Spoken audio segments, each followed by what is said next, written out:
Welcome back, my friend. The Otega Oa that Kentucky needs has arrived, and Pope highlighted that. Friday at Rupp Arena was a reunion, almost a settling of accounts between player and team, between expectation and reality. After a bitter trip to New York, where Kentucky left Madison Square Garden carrying one of the most uncomfortable humiliations of the Mark Pope era, the Wildcats returned to the court with only one certainty. Someone needed to reignite the competitive spark of this group. And no one was more willing to do it than Otega Oa. 70 hours after the loss to Michigan State. Heavy, silent hours, full of accumulated frustration. Kentucky's best player decided to appear as if he had been plucked from a carefully archived version of himself. And it didn't take long for him to show that he was there to play seriously, to rewrite the narrative that the team itself had been carrying. The first possession of the game was almost symbolic. Malachi Moreno won the initial jump ball, making his debut as a starter. And seconds later, Cam Williams drove the ball to the top of the perimeter. Oa emerged, cutting through the screen, attacking the basket with the ferocity of someone who didn't intend to waste even half a minute of this new opportunity. 2 points. Simple, quick, incisive. He was back. On the next possession, he repeated the script with even greater confidence. He dribbled, accelerated, penetrated, and finished as if Loyola were merely an obstacle placed there for his public rebirth. He was a player who had transformed a recent defeat into pure fuel. On the other side of the court, he pressured the defense, forced Loyola into an error, took control of the communication, and was already indicating possession for Kentucky even before the ball had completely stopped. His body language betrayed a rare emotional state. He was super personal, as he said afterward.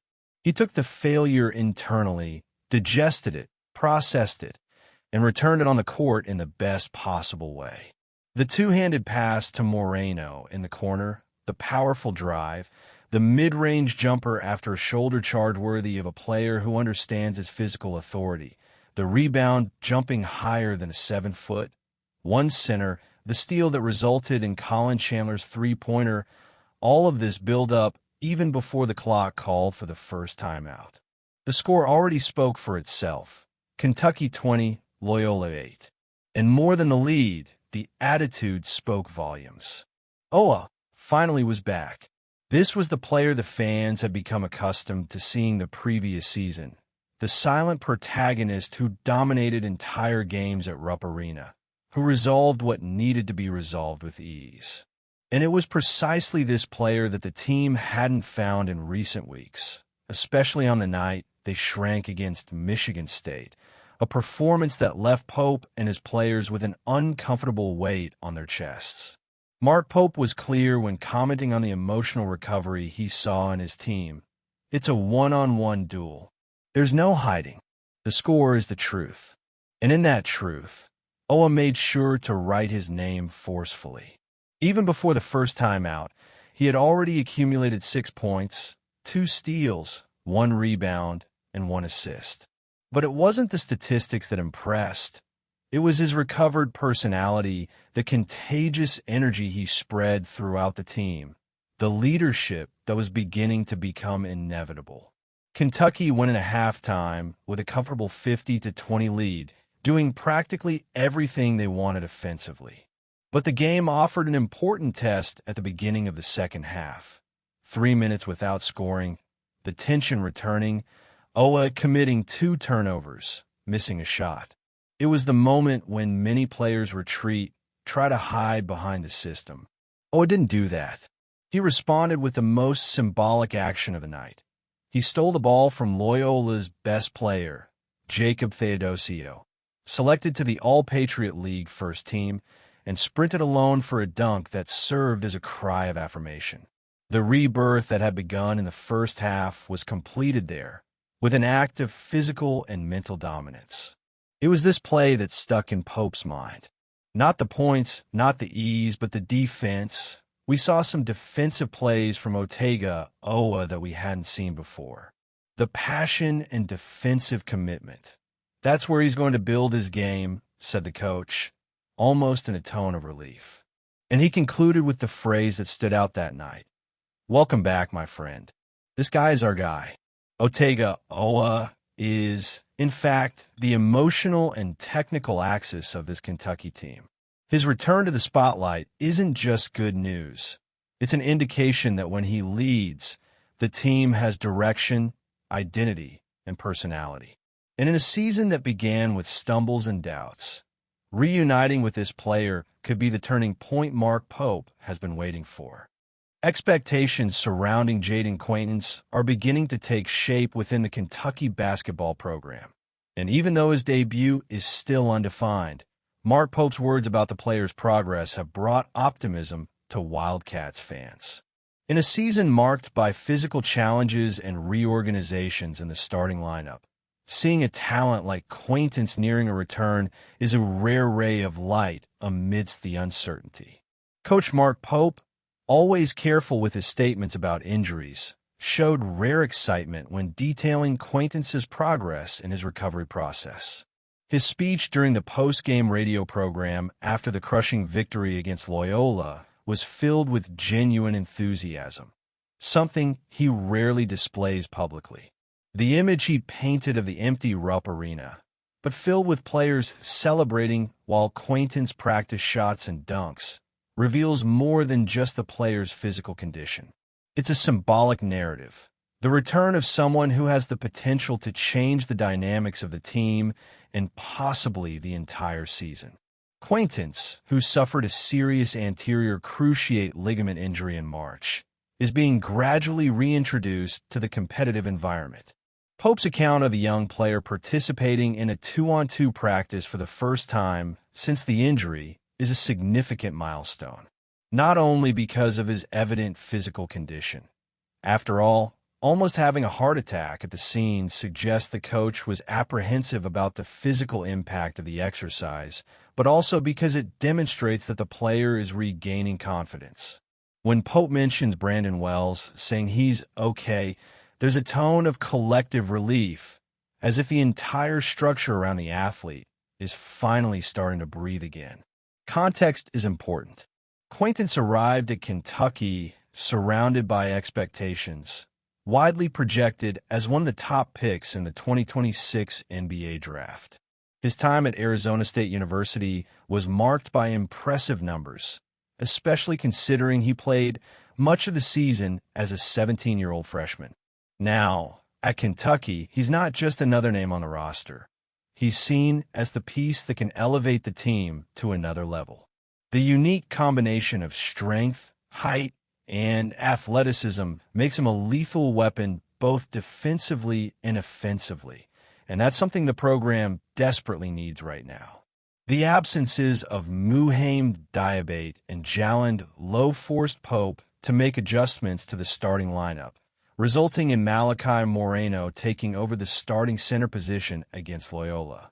While this serves as a temporary solution, it's clear the roster is still searching for a cohesive identity. Colin Chandler's versatility and Denzel Aberdeen's leadership have helped keep the boat afloat, but the lack of depth in the paint is a clear weakness. Quaintance's presence could mitigate this fragility, offering not only tactical options, but also a morale boost to a group that, while talented, is still maturing. Pope hasn't hidden his intention to be cautious about Quaintance's return, highlighting the importance of the upcoming strength test as a crucial milestone.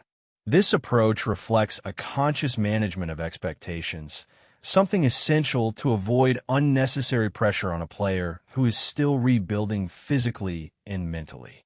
The fact that he is already performing specific exercises, such as three-point shooting and ball control before games, shows that the focus is not only on recovering him, but on ensuring that he returns in his best possible shape. Kentucky's upcoming games, including matchups against elite teams like North Carolina and Gonzaga, will likely take place without Quaintance. However, the mere idea that he may be close to returning serves as fuel for the fans. The atmosphere in Lexington is one of anxiety mixed with hope and each positive update on the player's condition amplifies this feeling. When Pope mentioned that opening Rupp Arena to see Quaintance train would be crazy, he wasn't just referring to the number of people who would show up. He was talking about the natural magnetism of a player who represents the future, not just of Kentucky, but of college basketball as a whole. And when that moment arrives, it will be more than just the return of a player. It will be the beginning of a new phase for Kentucky basketball, a phase where the present meets the future and where the promise of great achievements finally takes concrete form. Mark Pope drew inspiration from Kentucky's early season struggles. It was a relief, but the 88-46 victory over Loyola, Maryland, albeit against a technically inferior opponent, offered Mark Pope and the Wildcats something that hadn't been seen in weeks: a sense of direction, mental rebuilding, and a renewed sense of purpose. After two tough, almost symbolic losses to Louisville and Michigan State, the team seemed to be losing its way, especially in structural aspects like defensive focus, ball movement, and offensive intensity. The heavy atmosphere surrounding the program could be felt in Pope's demeanor at Madison Square Garden. Dejected, silent, clearly bothered in a way that went beyond the technical discourse. The question, therefore, was inevitable. How was he mentally coping with this moment? And Pope didn't shy away. On the contrary, he displayed a rare honesty in the world of college basketball. "I'm a terrible loser," he confessed bluntly. "I'm the worst. This disqualifies me for this position.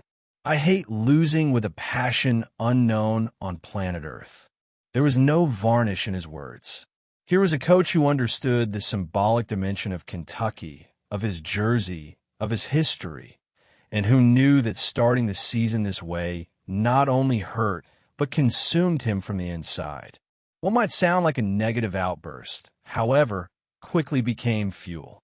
Pope delved into the difficulties as someone who sees them not as an obstacle, but as an opportunity to reshape his team and his own discourse. He admitted that he held back harsh words after the loss to Michigan State, and this control, far from demonstrating weakness, revealed a coach who chose to channel frustration into work. "We have a long road ahead," he said. "This is my paradise. It's difficult, it's arduous, it's great, and this is what I was born for." There is a curious strength in this vision. Pope doesn't shy away from pain. He transforms it into inspiration. It's not about romanticizing defeats, but about transforming them into gears that drive the group's mentality.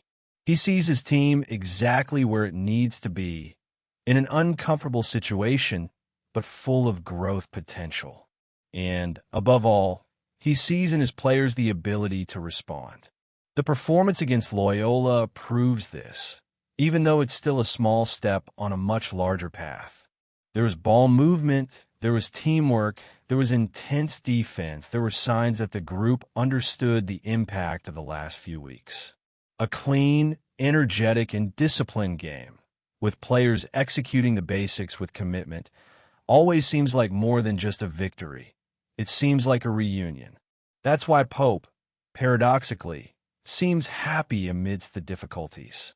He knows that great teams are shaped precisely in these cracks of uncertainty, in these moments when it's necessary to recover confidence collectively. There's something almost pedagogical in the way he reads this turbulent start, as if he were teaching his players to weather the storm before enjoying the calm. And this mentality could be decisive in the coming days. Before facing North Carolina on December 2nd, Kentucky will have another opportunity to adjust its rhythm and reinforce its identity. But the central point has already been established. The team seems to have found a guiding thread in its own suffering. And Pope, with his frankness and intensity, has become the narrator of this turnaround. In the end, the inspiration he finds in difficulties is not a motivational phrase. It's a philosophy of construction. I want to see your opinion now. Comment.